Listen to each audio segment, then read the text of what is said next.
ଘରେ ପହଞ୍ଚିଲା ବେଳକୁ ମୁହଁଟା ଟିକେ ଶୁଖି ଯାଇଥିଲା ସତ, ହେଲେ ମନ ଭାରି ଖୁସି ଥିଲା।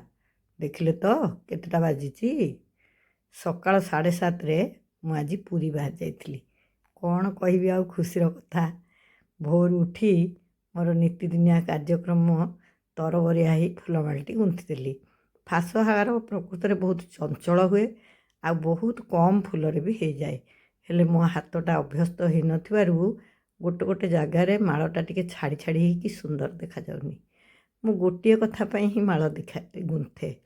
ସୁନ୍ଦର ଫୁଲମାଳଟି ପିନ୍ଧିଲେ ଆମ ସୁନ୍ଦରିଆ ଠାକୁର ଆହୁରି ସୁନ୍ଦର ଦେଖାଯାଆନ୍ତି। ହାତରେ ମାଳଟେ ଗୁନ୍ଥି ତାଙ୍କୁ ପିନ୍ଧେଇ ଦେଇ ଥରଟିଏ ଅନେଇ ଦେବାରେ ହିଁ ମୋର ଆନନ୍ଦ। ସେତିକିପାଇଁ ହିଁ ମୁଁ ଫୁଲ ଗୁନ୍ଥେ। କେବେ କିଛି ମାଗିନି ଫୁଲ ଗୁନ୍ଥିକି। ମାଗିଛି, କାହାକୁ ଆଉ ମାଗିବି ଯେ? ମୋର ତ ବହୁତ କଥା ଦରକାର। ସଂସାର କରିଛି, ମଣିଷ ମୁଁ, ଲୋଭ ମୋହ କ୍ରୋଧ ସବୁ ମୋର ଅଛି। ସବୁକୁ ମୁଁ କଣ୍ଟ୍ରୋଲ କରିକି ମୁଁ ବାଟ ଚାଲିବା ପାଇଁ ଚେଷ୍ଟା କରୁଛି। ହେଲେ ମୋ ଦରକାରୀ ଜିନିଷ ମୁଁ କାହାକୁ ମାଗିବି? ବାପ ନା ଭାଇ କିଏ ଅଛନ୍ତି ମୋର? ଯିଏ ଥିଲେ ବି ବିଶ୍ୱନିୟନ୍ତାଙ୍କଠୁ ଆଉ ଅଧିକ ମୋର କିଏ ଅଛି ଯେ ଯାହାକୁ ମୁଁ ମାଗିବି? ସେଥିପାଇଁ ମୁଁ ମାଗେ, କିନ୍ତୁ ଫୁଲମାଳ ଗୁନ୍ଥା ବଦଳରେ ମୁଁ କେବେ କିଛି ମାଗେନି। ମୋର ଗୋଟିଏ ମାତ୍ର ଲୋଭ ଫୁଲ ଗୁନ୍ଥିବାରେ, ବା ଗୋଟିଏ ମାତ୍ର ମନ ମାଳଟି ମହାପ୍ରଭୁଙ୍କୁ ପିନ୍ଧେଇ ଦେବି, ଆଉ ମୁଁ ଟିକେ ଆଖି ପୁରେଇକି ତାଙ୍କୁ ଦେଖିବି। ଆଜି ଏ ମାଳଟି ଗୁନ୍ଥି ଦେଇ ଠାକୁରଙ୍କୁ ପିନ୍ଧେଇ ଦେଲି, ଗାଧେଇ ପାଧେଇ ରେଡ଼ି ହେଇକି ଚାଲିଲି। ଗାଡ଼ି ଆସି ପହଞ୍ଚି ଯାଇଥିଲା। କାଳିଆ ଚାହିଁଲେ କ'ଣ ନ ହୁଏ, ସେଇଥିପାଇଁ ଏଇ ଭିଡ଼ିଓଟା ଆଜି କରିଲି। କ'ଣ କହିବି, ମୁଁ ତ ସୁନାବେଶ ଦେଖିବାକୁ ପୁରୀ ଯାଇକି କେତେ ହଇରାଣ ହେଇଥିଲି ଆପଣମାନଙ୍କୁ ସମସ୍ତଙ୍କୁ କହିଛି। କିନ୍ତୁ ଆଜି ମୁଁ ଏତେ ଖୁସିରେ ଯାଉଥିଲି, ଆଉ ଏତେ ଅଚାନକ ଗଲି, କ'ଣ କହିବି। ମୁଁ ଯାଉଥିଲି ଲୋପାବାପାଙ୍କ ସାଙ୍ଗରେ, ମାନେ ଲୋପାମୁଦ୍ରା ମହାନ୍ତି। ତାଙ୍କୁ ମୁଁ ମହିଳା କମିଶନର ଲୋପାମୁଦ୍ରା ମହାନ୍ତି ହିସାବରେ ବହୁ ବର୍ଷରୁ ଜାଣିଥିଲି। ଏମିତି ପଦପଦବୀରେ ରହିଲେ ଆମ ଭଳିଆ ସାଧାରଣ ଲୋକ ତାଙ୍କୁ ଜାଣିବାଟା ଗୋଟେ ସାଧାରଣ କଥା, କିନ୍ତୁ ଜଣକୁ ଜାଣିବା ଆଉ ପୁଣି ତାଙ୍କ ସାଙ୍ଗେ ଅନ୍ତରଙ୍ଗ ହେବା ଏଇଟା ବହୁତ ଅଲଗା କଥା। ଏବେ ତାଙ୍କ ସହିତ କାହିଁକି କେଜାଣି ମୁଁ ବହୁତ ଅନ୍ତରଙ୍ଗ ହୋଇପଡ଼ିଛି। ତାଙ୍କର ପ୍ରତ୍ୟେକ କଥା ମୋତେ ବହୁତ ଭଲ ଲାଗେ। ଆଉ କେହି ଜଣେ ଗୁରୁଜନଙ୍କ ସାଙ୍ଗରେ ଚଳିବାକୁ ତ ମୁଁ ସବୁବେଳେ ଭଲ ପାଏ। ଏ ଦୁଇ ଭଉଣୀ ବି ଆମ ସହିତ ଯାଉଥିଲେ। ଆମେ 4 ଜଣ ପୁରୀ ବାହାରିଲୁ। ଆଉ ଏସବୁର ଉଦ୍ୟୋକ୍ତା ଥିଲେ ଲୋପାବାପା। ଗୋଟିଏ କାର୍ଯ୍ୟକ୍ରମରେ ଯୋଗ ଦେବା ପାଇଁ ସିଏ ଯାଇଥିଲେ। ହେଇଟି ପରା କାର୍ଯ୍ୟକ୍ରମଟି ବି ଆରମ୍ଭ ହୋଇଗଲାଣି। ଏଇଟା ସଂସ୍କୃତି ବିଶ୍ୱବିଦ୍ୟାଳୟରେ ଏ କାର୍ଯ୍ୟକ୍ରମଟି ଅନୁଷ୍ଠିତ ହେଉଥିଲା, ଗୋଟିଏ ବୃକ୍ଷରୋପଣ କାର୍ଯ୍ୟକ୍ରମ। ସେତେବେଳେ ମୁଁ ଯେମିତି ପହଞ୍ଚିଗଲି, ଆଉ ଅପାଙ୍କର ପ୍ରକୃତରେ ନିମନ୍ତ୍ରଣ ଥିଲା, ଆମକୁ ସେସବୁ ସାଙ୍ଗରେ ନେଇଥିଲେ। ସେଠି ପହଞ୍ଚିଗଲି, ଆଉ ଆମ ପୁରୀ ନୀଳାଚଳ ଆଶ୍ରମର ଅଧ୍ୟକ୍ଷଙ୍କୁ ଭେଟି ମନେ ମନେ ଆହୁରି କୃତାର୍ଥ ହେଲି। ଯେଉଁଠିକି ଯାଏ ସେଇଠି ମୁଁ ଠାକୁରଙ୍କର ଉପସ୍ଥିତି ଅନୁଭବ କରେ, ଆଉ ମୋତେ ଲାଗେ ସର୍ବୋପରି ସିଏ ହିଁ ସବୁ ତୋଡ଼ଜୋଡ଼ କରୁଥାନ୍ତି। ସେଠି ସୁନ୍ଦର କାର୍ଯ୍ୟକ୍ରମଟି ହେଲା। ପୁରୀର ବହୁ ମାନ୍ୟଗଣ୍ୟ ବିଶିଷ୍ଟ ବ୍ୟକ୍ତି ସେଠି ଉପସ୍ଥିତ ଥିଲେ। ଆମେ ବି ସେଠି ଯାଇ ପହଞ୍ଚିଲୁ। ସେଠି ବଡ଼ ସୁସ୍ୱାଦୁ ଖିଚୁଡ଼ି ଆଉ ଡାଲମା ବି ପ୍ରସ୍ତୁତ ହେଇଥିଲା। ହେଲେ ଆମେ ତ ଏକାଥରକେ ଦେଉଳ ଦେଖା କଦଳୀ ବିକା ନ୍ୟାୟରେ ଯାଇଥିଲୁ ନା, ତେଣୁ ସେଠୁ ଟିକେ ଟିକେ ଆଣିକି ଆମେ ଗୋଟିଏ ପତ୍ରରେ ଆଣିକି ସମସ୍ତେ ଟିକେ ଟିକେ ଭୋଗ ପାଇଦେଲୁ। ଆଉ ଅପା ସେଠି ପ୍ରତିଶ୍ରୁତି ଦେଇକି ଆସିଲେ, ଯେଉଁ ଗଛ ସବୁ ଆଜି ଲାଗିଛି ସେ ଗଛ ଗୁଡ଼ିକର କେମିତି ଯତ୍ନ ନିଆଯିବ, ଆଉ ସେ ଗଛର ଯତ୍ନ ନେବା ପାଇଁ ବି ସେ କିଛି ନିଜର ସହାୟତାର ହାତ ବଢ଼େଇବାର ପ୍ରତିଶ୍ରୁତି ବି ଦେଲେ। ସେଇଟା ମୋତେ ସବୁଠୁ ଖୁସି ଲାଗିଲା। ବର୍ଷା ଦିନ ଆସିଲେ ଶହ ଶହ ଗଛ ଲାଗେ, ହେଲେ ସେଥିରୁ 10-12ଟି ବଞ୍ଚେ କି ନାହିଁ କେହି ତା'ର ଧ୍ୟାନ ନିଅନ୍ତିନି ବା ଖବର ବୁଝନ୍ତିନି। ଅଳ୍ପ ଗଛ ଲଗେଇକି ବି ଯଦି ତା'ର ଯତ୍ନ କେମିତି ନେବା ବା ସେ ଗଛ କେମିତି ବଞ୍ଚିବ ସେଭଳି ଭାବନା ରଖିଲେ ଯେତିକି ଗଛ ଲାଗୁଛି, ଆଉ ଏଥିପାଇଁ ଯେତିକି ଅର୍ଥ ବ୍ୟୟ ହେଉଛି, ଯେତିକି ପ୍ରଚାର ପ୍ରସାର ହେଉଛି, ତା'ର ପ୍ରକୃତ ମୂଲ୍ୟବୋଧ ରହିପାରନ୍ତା।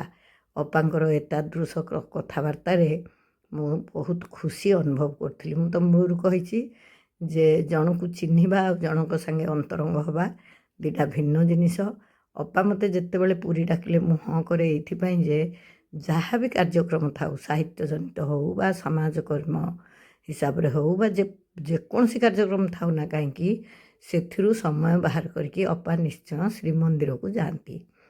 ମୁଁ ଏ ସଂସାରରେ ଛୋଟିଆ ଗୁଣ୍ଡୁଚି ମୂଷାଟିଏ, କ'ଣ ସାମାଜିକ ବିପ୍ଳବ ମୁଁ ଆଣିବି ନା ସମାଜ ପାଇଁ ମୁଁ କ'ଣ କରିପାରିବି? ମୁଁ ଭାବେ ଯଦି ଜଣେ ଜଣେ ଗୋଟେ ଗୋଟେ ପରିବାରକୁ ସଜାଡ଼ି ଦେବେ ତାହେଲେ ସମାଜଟା ବି ସୁଧୁରିଯିବ। ବିନ୍ଦୁ ବିନ୍ଦୁ ହେଇକି ସିନ୍ଧୁ। ବିନ୍ଦୁଟିଏ ଯଦି ସିନ୍ଧୁରେ କିଛି ନ କଲା, ବାହାରିକି ଚୁପଚାପ ହେଇକି ରହିଗଲା, ସିନ୍ଧୁର କିଛି ଉଣା ହେଇଯିବନି। କିନ୍ତୁ ଯଦି ବିନ୍ଦୁଟିଏ ସଜାଡ଼ି ଚାଲିଲି ମୁଁ, ତାହେଲେ ସେଇ ବିନ୍ଦୁ ବିନ୍ଦୁ ମିଶିଗଲେ ଗୋଟେ ସୁନ୍ଦର ସମାଜ ବି ଗଢ଼ା ହେଇପାରିବ। ତେଣୁ ମୁଁ ମୋର ସବୁ ସମୟ ପରିବାର ପାଇଁ ହିଁ ଉତ୍ସର୍ଗ କରିଥାଏ। ଆଉ ତାଠୁ ଯାହା ବାହାରେ ସମୟ ସେଇଟା ମୁଁ ନିଜ ପାଇଁ ଖର୍ଚ୍ଚ କରେ ବା ନିଜ ପାଇଁ ବିନିଯୋଗ କରେ। କାହିଁକିନା ଜୀବନର ଅନେକ ବର୍ଷ ମୁଁ ମୋର ସଂସାରଟିକୁ ଜଗି ଜଗି ଏରୁଣ୍ଡି ଆଢ଼ୁଆଳରେ କାଟି ଦେଇଥିଲି।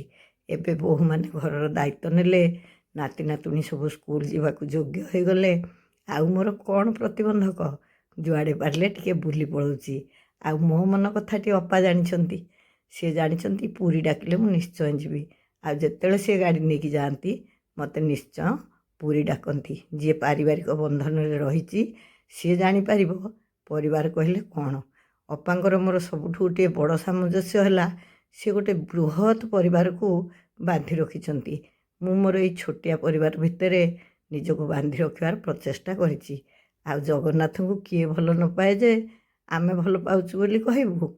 ସବୁ ଗଛପତ୍ର ଲଗାଲଗି ସରିଗଲା ପରେ କିଛି ସମୟ ଭାବର ଆଦାନ ପ୍ରଦାନ ହେଇଗଲା। ହଠାତ୍ ଅପା କହିଲେ, ଆଜି ଆଗ ଯିବା ସିଦ୍ଧ ମହାବୀର। ଆରେ ସତରେ ଭଗବାନଙ୍କର ଗୋଟେ ଡୋରି ବୋଲି ଜିନିଷ ଥାଏ। ଏତେ ବର୍ଷ ପୁରୀ ଯାତାୟାତ ଭିତରେ ମୁଁ ସିଦ୍ଧ ମହାବୀର ମନ୍ଦିର ଦର୍ଶନ କରିନଥିଲି। ହେଲେ ଏବେ ପୁରା କରିଥିଲି ଦର୍ଶନ 16 ତାରିଖ ଦିନ ରଥଯାତ୍ରା ପାଇଁ ଯାଇକି ଯେଉଁ ରହିଥିଲି ମୁଁ କାର୍ତ୍ତିକ ଘରେ। ସେତିକିବେଳେ ସିଏ ହିଁ ମୋତେ ପ୍ରଥମ ଥର ପାଇଁ ସିଦ୍ଧ ମହାବୀର ଦେଖେଇବାକୁ ନେଇଥିଲେ। ଆଜି ପୁଣି ଯିବା, ହଉ ଭଲ କଥା। ଏଇ ସଂସ୍କୃତ ବିଶ୍ୱବିଦ୍ୟାଳୟର ପିଲାମାନେ ବି ସେଠି ଯୋଗ ଦେଇଥିଲେ। ସେମାନଙ୍କ ସାଙ୍ଗରେ କିଛି ସମୟ କଥାବାର୍ତ୍ତା ହେଉଛି। ଆଉ 2 ଜଣ ମୋ ପାଖକୁ ଚାଲି ଆସିଲେ। ମୋତେ ଆଉ ଏବେ ଅଛପା ରହୁନି ମ, ଇଏ ପୁରା ଆମ ଜୀବନସାରା ପରିବାର। ହେଲେ ଆଜି ମୁଁ ବେଶୀ ଖୁସି ହେଲି କ'ଣ ପାଇଁ କହିଲେ? ସଂସ୍କୃତ ପଢ଼ୁଥିବା ପିଲାମାନେ ନିଶ୍ଚିତ ଭାବରେ ଜ୍ଞାନୀ ଗୁଣୀ ବା ସଂସ୍କୃତ ପ୍ରେମୀ ବା ମାନେ ଓଡ଼ିଶାର ସଂସ୍କୃତି ବା ଭାରତୀୟ ସଂସ୍କୃତିକୁ ସେମାନେ ନିଶ୍ଚୟ ଭଲ ପାଆନ୍ତି। ଆମର କହନ୍ତିନି ସଂସ୍କୃତ ପଣ୍ଡିତେ, ସେଭଳିଆ ପିଲାମାନେ ବି ମୋର ଭିଡ଼ିଓ ଦେଖୁଛନ୍ତି। ତେଣୁ ମୁଁ ଖୁସି କେମିତି ନ ହେବି? ସେଥିପାଇଁ ମୋତେ ବହୁତ ଖୁସି ଲାଗିଲା।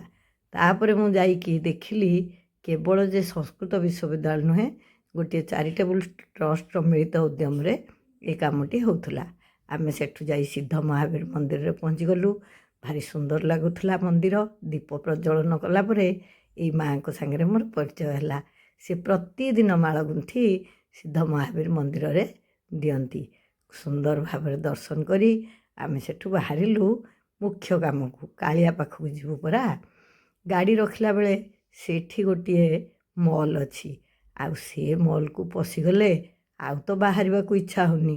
ଗୋଟିଏ ନୁହେଁ, କେତେ ଜଗନ୍ନାଥ ତା ଭିତରେ। ମୁଁ କହିଲି ଆଗ ଖଣ୍ଡେ ଧୋତି କିଣିଦିଏ। ଠାକୁରଙ୍କ ଜନ୍ମଦିନ ପାଖଉଛି, ପୁରୀ ଯାଇଛି, ଖଣ୍ଡେ ଧୋତି ଆଗ କିଣିବି। ଧୋତି କିଣୁ କିଣୁ ମୁଁ ଯାଇ ଲୋଭରେ ପଡ଼ିଗଲି ଆଉ ଟିକେ କ'ଣ କିଣିବାକୁ।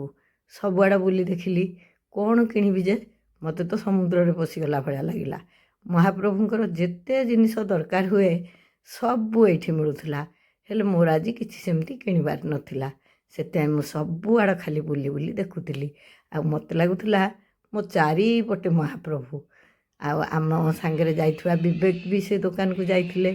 ଆମେ ସାଙ୍ଗ ହେଇ ସେଠୁ କିଛି ଅଳ୍ପ ଜିନିଷ ଖୋଜା ଦେଖିକି ପସନ୍ଦ କରିକି ଆଣିଲୁ। ମୁଁ ଖାଲି ବୁଲି ବୁଲି ମହାପ୍ରଭୁଙ୍କୁ ଦେଖୁଥିଲି। ତାଙ୍କୁ ତ ଯେତେ ଦେଖିଲେ ମନ କେତେବେଳେ ବୁଝେନି। ସେଠୁ ଦେଖା ଦେଖି ସାରି ଜିନିଷପତ୍ର କିଣି ଆମେ ପୁଣି ବାହାରିଲୁ ମନ୍ଦିରକୁ। ମନ୍ଦିର ଭିତର ଦୃଶ୍ୟ ତ ଆପଣମାନଙ୍କୁ ଆଉ କହିପାରିବିନି। ତେଣୁ ବେଶୀ ଭାବରେ ଏଇ ଦୋକାନ ହିଁ ଦେଖେଇଦେଲି। ଆପଣଙ୍କର ଯଦି ପୁରୀରୁ ଜଗନ୍ନାଥଙ୍କ ପାଇଁ କିଛି ଜିନିଷ ଆଣିବାର ଥିବ ତାହେଲେ ଏଇଠି ଯାଇକି ଆଣିବେ। ବା ଜଗନ୍ନାଥଙ୍କର ବିଗ୍ରହ ବା ପୂଜା ଉପକରଣ ଯାହା ଖୋଜିବେ ସେଠି ଅଛି। ମୋର ତ ସେମିତି କିଛି ବିଶେଷ ଜିନିଷର ଆବଶ୍ୟକତା ନଥିଲା। ସେଥିପାଇଁ ମୁଁ ସେଠୁ ଅଳ୍ପ କିଣାକିଣି କରି ପଳେଇ ଆସିଲି। ଆସିକି ଆମେ ସୁନ୍ଦର ଭାବରେ ଜଗନ୍ନାଥ ଦର୍ଶନ କଲୁ। ଦର୍ଶନ କରିକି ଅଭଡ଼ା ବି ସେବନ କଲୁ। ସେସବୁର ଫଟୋ ତ ମୁଁ ଆପଣଙ୍କୁ ଦେଇପାରିବିନି। ଆମେ ଯିଏ ସବୁ ଏକାଠି ଯାଇଥିଲୁ ସବୁ ଗୋଟିଏ ସ୍ମୃତି ରକ୍ଷା ପାଇଁ ମିଶିକି ସେଠି ଫଟୋ ବି ଉଠେଇଲୁ। ତାପରେ ପୁଣି ଘରକୁ ଫେରି ଆସିଲୁ। କାଲି ଦିନଟା ଏତେ ଖୁସିରେ କଟିଲା କ'ଣ ଆଉ ଆପଣମାନଙ୍କୁ କହିବି। ଯେତେ ଥର ପୁରୀ ଗଲେ ବି ମନ ପୁରେନି।